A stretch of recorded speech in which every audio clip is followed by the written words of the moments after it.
In a faraway slice of the megaverse, the inhabitants of Flova are preparing for a mission to a mysterious, primitive planet. What they find there will change the course of their history forever. And maybe yours, too. Put on some headphones and harness the power of your imagination with the illustrated podcast, Flovatar, a Dust Odyssey.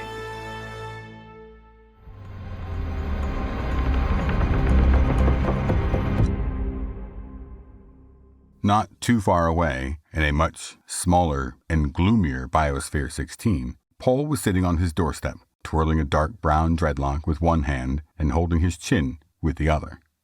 The lighting here was the bare minimum for the copious amount of purple creeping slugweed that coated everything and anything it could. This biosphere was designed to be an oxygen farm and was never meant to house a large population. But Flova Labs decided that this oxygenated place couldn't be wasted because of petty things like aesthetics, comfort, and sanity. The temporary dwellings built so long ago for the builders of the sphere in the early days had become assigned housing for forced labor workers. The place, oddly, had freedom in its captivity. Being shut off and disregarded meant minor rules could easily be disobeyed. AT tech wasn't required for most establishments, and plenty of slugweed slime crystals were available, despite their no-no status on the list of prohibited substances. Paul admitted it wasn't exactly living in luxury, but at least it was truly living. The impending events of the day had him daydreaming about an old friend. The reason he was sent to Sphere 16 in the first place. When a hover shuttle squealed around the corner at the upper end of the street. 3 Flova Lab security officers got out and headed over to him, idly swinging their control batons. They reached to drag him up, but Paul shook them off. All right. No need to snatch, boys. Plenty of me to go round. Shut it. They started to walk to the shuttle. Grouchy one, isn't he, that mister? Paul said to the Flovan on his left, while motioning with his head to the one in front. It's officer to you. The one in front growled. Look, officer, mister, if you want me to hold your hand back to the shuttle, you only have to ask. I know you cobbled Flovans from higher biospheres are scaredy bikies when it comes to places like this. Paul received an elbow to the ribs. He laughed through it and continued. You know, now I've gotten a good look at your face, you don't half look familiar. You got an older brother? Get on. They pushed Paul into a barred window seat and turned on the magna cuffs for his ankles. No? It's just come to me. Paul began to sing a childish-sounding rhyme. Gesk, where is Gesk? He's so scared he's under his desk. Well, who'd have thought back in the classroom that Flip Gesk would end up as a security officer, bossing people around. Shut it, you, or I'll come back there and shut it for you. The officer barked back. How does he know your name, Gesk? Another officer asked. So it is Gesk. Well. I've never marked you down for this job. I thought you'd be at a desk job somewhere by now. Or, come to think of it, more likely under a desk. Look, you, I don't know why you know my name, but you've clearly got me mistaken for someone else. Like I said, if you don't shut your slug hole, I'll come back there and shut it for you. Gesk yelled, brandishing his baton, while trying to hide the pang of embarrassment that Paul's teasing had triggered. Okay, take it easy. I'm just trying to be friendly back here. After all, we are school buddies. Get this straight.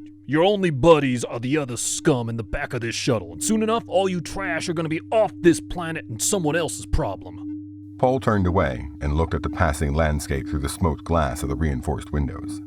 As much as it annoyed him, he knew Gesk spoke the truth. Gazing out into the purple-gray, dim horizon, he felt a seed of sadness for his home dome and disgust for Flova Labs.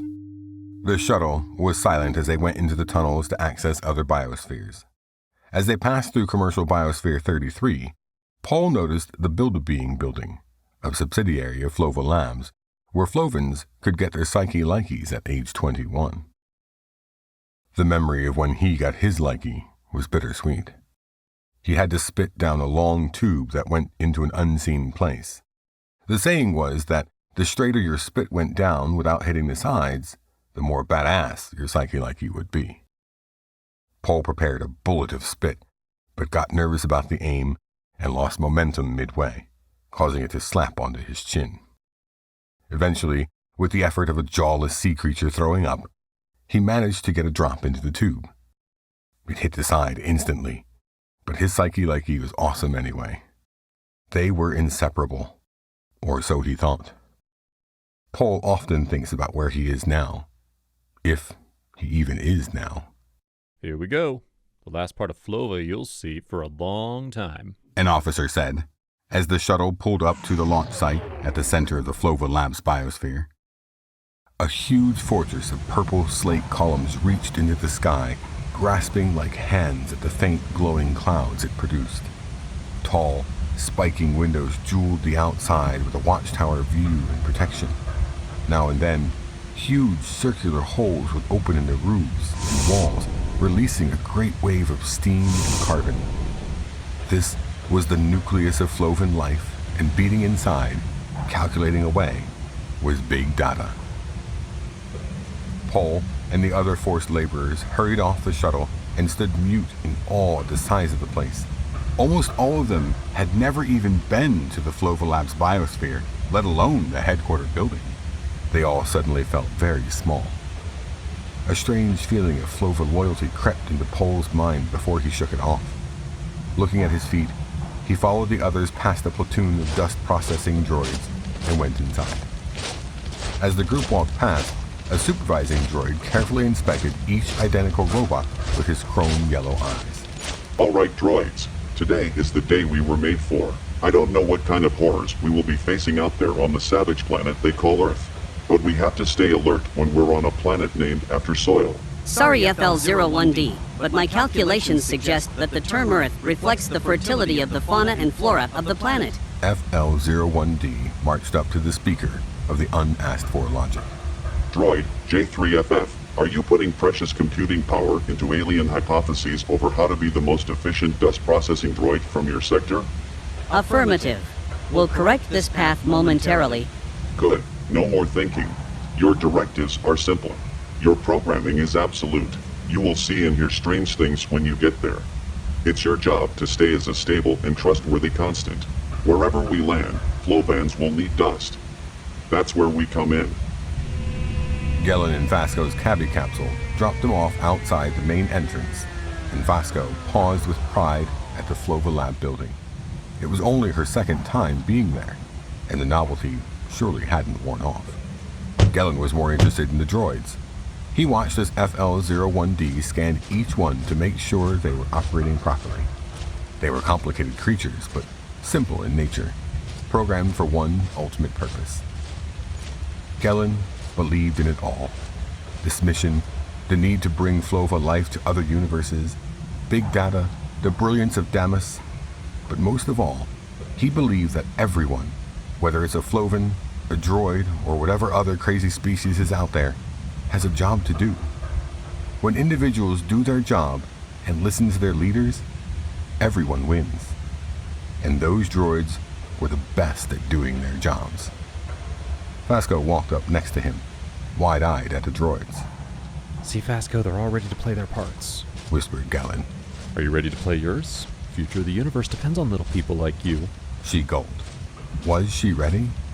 He purposely strode forward towards the entrance, and she followed with nervous anticipation, gripping tighter to the straps of her backpack. Sensing movement, the doors slid open, and they both walked inside to begin the adventure that awaited them. As they entered the building, pre-recorded messages blared over the speakers. Please ensure you have the latest C42AT device before entering the trans-state chamber. Fasco unconsciously touched hers as they approached one of the many check-in desks at the far end of the cavernous boarding hall. Name and ID number? Gellan. Gellan? The attendant repeated, emphasizing the L's as he scrolled and tapped the screen. ID number, please. We have 10,000 Flovans on this mission. There may be several Gellans. Okay. ID number 6061. Cadet Gellan. Pleasure to meet you, sir. The attendant smiled, then frowned.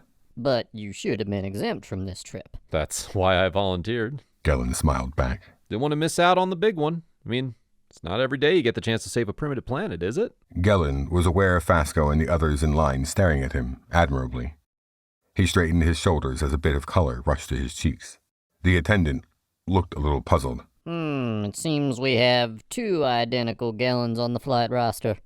Are you sure you weren't already on the crew list before you volunteered? Starting to look a little uncomfortable, Gellan replied. No, I'm just a volunteer, offering my services to this crucial mission to secure the dust supply for Flova. Okay, there must have been some kind of error, replied the attendant, as he highlighted a duplicate Gellan and hit delete, reducing the crew total to 9,999. Dust, Fasco mused. The most important commodity on Flova, and the only reason why this whole mission to the other side of the megaverse could take place.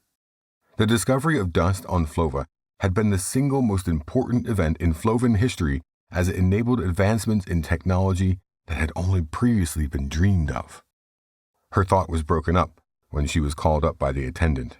Nervously, she said her name and ID number. After check-in, Fasco and Gellan passed through a series of sliding doors until they reached the entrance of an austerely clinical holding room. They were directed into booths to change into provided clothes. Their own clothes were then sterilized with a radiation beam and sealed in labeled bags. Fasco followed the directing arrows when she caught a glimpse of a blonde, curly-haired Flovan with glasses, wearing a white transit suit that denoted her status as a scientist. The Flovan walked with intent across the room while she argued with an older, white-coated scientist with curly, silver hair and thick-rimmed glasses. As the older scientist continued to plead some case, they both entered through a partially hidden exit that only opened with a double eye and tongue scan. Did you see that? She said to Gellan, but he wasn't next to her anymore. Navigating the maze of guardrails, Fasco finally came to the main hall of the ground floor. She realized that the rails had filtered the mission crew into smaller pods sectioned off into gated holding pens. Looking around, she noticed that most of the Flovans had a very different uniform than hers. The Flova Lab's Earth mission emblem was still center stage, but most were bright orange, not like the smart blue she wore, or the clinical white worn by the scientists. While contemplating the difference, another Flovan in an orange suit was pushed into the group, right up against Fasco's shoulder. He did not look happy to be there. Fasco turned to him, slightly awkward. Hi, I'm Fasco. Pole looked at her with a smirk. You sure about that? Before she could answer, a huge hollow projection of Damas filled the air above the Flovans' heads. Hello, pioneers of the New Age.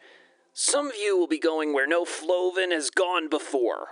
You may have noticed that you have been divided into groups. These groups dictate your Earth mission's main task. Some of you will be focused on security, some on scientific research, and the rest of you on dust detection and extraction. Each of your submissions are key to the success of not just Flova Labs, but every Flovan on this great planet. In order to travel to Earth on the Meta Highway, you will have to undergo a complex but safe procedure. Damas's face fuzzed into a fluorescent cartoon diorama. In your groups, you will be led to the transstation chamber with the transstate pods. The transit suits you're wearing have been especially designed for this mission and contain state-of-the-art devices that will aid you in your individual tasks. When it's your turn, a very clever device will transstate all your essences into a transportable and condensed spark, perfect for meta-highway travel, with the use of a concentrated dust ray. The cartoon changed to a depiction of the Flova solar system and Earth's with a connecting line. In spark form, you will reach Earth quickly and efficiently. Spark transstation is necessary for accurate meta-highway travel, and there's no need to hyperslumber. You will be there before you know it. The projections reverted to Damas with a look of concern. We don't know exactly what to expect when you get there, but if our predictions are anything to go by... An artist-rendered image was displayed of a portly male human in an orange and black-spotted animal skin with a blue tie and bare feet, banging on a front door slab, shouting, Wilma! It will be uncertain, primitive, and could seem slightly ridiculous in comparison to our superior state of advancement. But stay strong, my fellow Flovans, and follow your assigned directives to the letter. Damas strained a smile. Thank you, all of you, again. All your work, effort, and trust will be handsomely rewarded on your return. That's a Flova Lab promise. The hollow projection fizzled away just as Paul growled. What a crock of slime juice. Fasco recoiled from him nervously as she couldn't believe what he was saying. From across the group, Gellan, now in a blue suit, raised his voice. You've got to be flugin' kidding me, Paul? Gellan? Is that you? Paul sneered. No surprise. You need another medal for your trophy case? Gellan strode toward him, his voice slightly shaky. What in the name of Dada are you doing here? I would have never put you down for an Earth mission volunteer. Paul let out a sarcastic, staccato laugh. And you'd be right not to. I've been told I'm part of the mandatory work program. Most of us are. He gestured to the Flovens around them. The vast majority were wearing the same uniform as Paul. Why volunteer anyway? Word around the home dome is that you're doing quite well for yourself as a cadet. That's the right thing to do. It's our duty to help that primitive planet realize its potential, and also secure the future of Flova. Paul laughed again. Right. Doesn't hurt that everyone will think you're the hero, eh, Gellan? You haven't changed. But you've been smoking slime crystals if you think this is a mission of charity. That's just a conspiracy theory. Of course Flova will gain some benefits, but Flova Labs... said a timid voice, amplified by a discreet microphone that now blurted out screeching feedback. They all looked up to see a group of Flovens in white coats on an observation balcony floating gently a few flops above their heads. Among the group was the curly-haired scientist, now looking quizzically at Paul. Alongside her stood an older-looking clone of her, fiddling with a faulty collar mic, the same pair Fasco had seen earlier.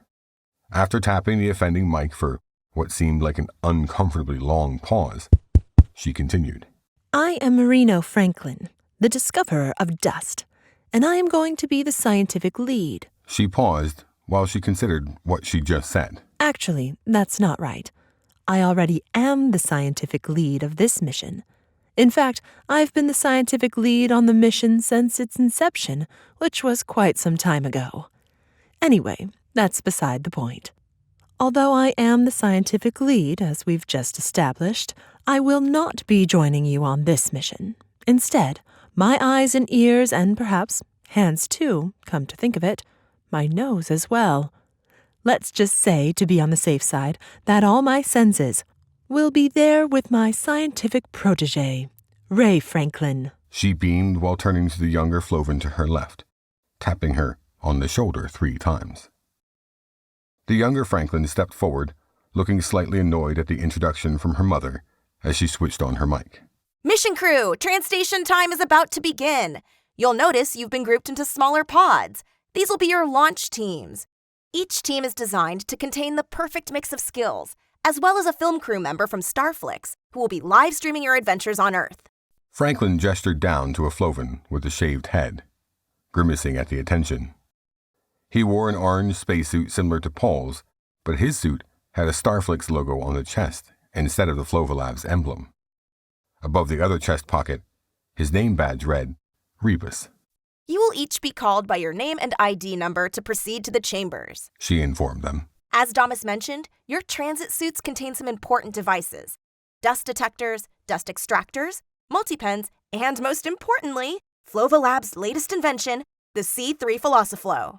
She pulled out a slim, cylindrical device, and as she gently squeezed it, a holographic display of a smiling droid appeared. The Philosophlo is like a speaking Flovapedia, designed to help you understand life on Earth, from the creatures there to its rules and customs, as well as its primitive technology. It will also provide you with your specific missions when you land. The virtual info droid suddenly disappeared, and she continued. All right, the time is now. See you on the other side. A repetitive buzzer sound began to blare out across the hall as Franklin turned to her mother. Do you always have to introduce me as your protege?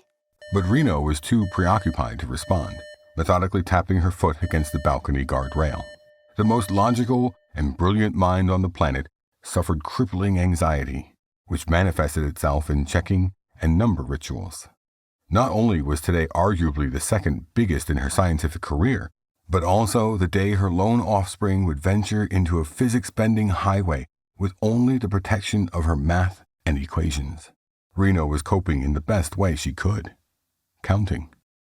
She liked to count to 3 usually, But today wasn't any usual day, and so drastic measures needed to be taken. She started checking the controls for each transstation pod 3 times 3 times. Then she looked at Rae in her meta-highway travel suit and decided to up it to 3 times 3 times 3. 27 is a good round number. Not as good as 81, but still a number good enough to ensure her daughter's safety. 1, 2, 3, 4, 5, 6, 7, Mom! 8, 9, 10, Mom! 11, 12, 13. Franklin tugged on Reno's arm. One moment, sweetness. I've got to do the counting so you don't die. I've got to go down to the transstate pods. I've got this, Mom. Don't worry. She sighed and placed her hands on her daughter's shoulders. I'm very proud of you, Rae. I just worry, not because I think your skills are insufficient, but because you are so precious to me, and chance and chaos lurk everywhere. You're the best scientist there is to find out all about this alien dust. Franklin's eyes welled up slightly. You really mean it? Of course. And after all, I'll be tracking you here on Flova. Now hug me 27 times so you don't die.